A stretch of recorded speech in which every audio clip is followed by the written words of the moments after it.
La sesta corsa è un miglio di categoria G, il campo più numeroso con 14 partenti, c'è un ritirato però René Pallebigi, questo è lo schieramento 1 Unicum RL,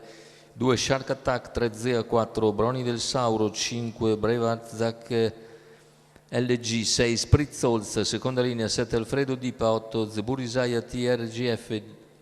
10 Birba Pizz, 11 Uragano Nero, 12 Plitvice Daghi in terza fila, 13 Siu dei Greppi, 14 Ressole Matto. I favori sono per Spritzholz numero 6, giocati anche Unicum RL numero 1 e Uragano Nero numero 11, macchina che accelera, partiti in partenza. Lottano per il comando dall'interno Unicum, Zea e Bravarzak, con Unicum che riesce a rientrare agli avversari mentre si getta di galoppo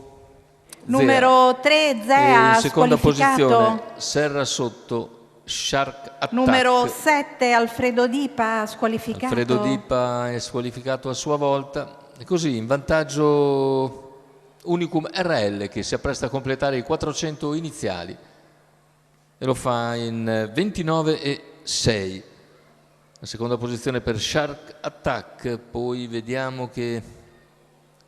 in terza c'è Birba Pizz che però non riesce a convergere in corda per l'inserimento di Broni del Sauro e così Birba Pizz è costretta ad andare quarta in corda. Intanto se ne vanno i primi 600 di gara e ora il mezzo miglio completato da Unicum RL in 59,7. Sempre leader Unicum su Shark Attack, poi Broni del Sauro, Birba Pizz all'esterno cerca di farsi luce numero 4 Broni del Sauro che lascia la corda per anticipare gli avversari e si porta con decisione all'attacco di Unicum RL che prova a ribattere, i due prendono vantaggio a 500 dalla conclusione, staccano il resto del gruppo,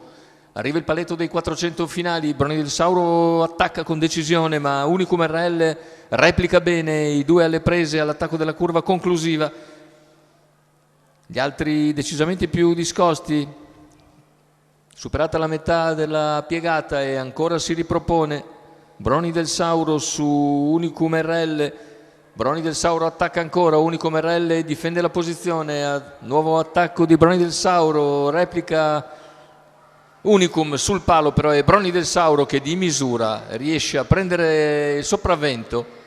e vince, mentre al terzo posto finisce il numero 10 Birba Pizz, 1,14,9 il ragguaglio conclusivo, 33 a chiudere. Broni del Sauro e Gioacchino Esposito riescono a vincere piegando a fil di palo Unicum RL che aveva cercato di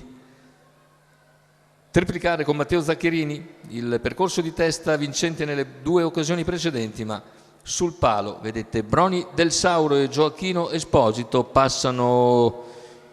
abbastanza nettamente. L'allievo di Mauro Guasti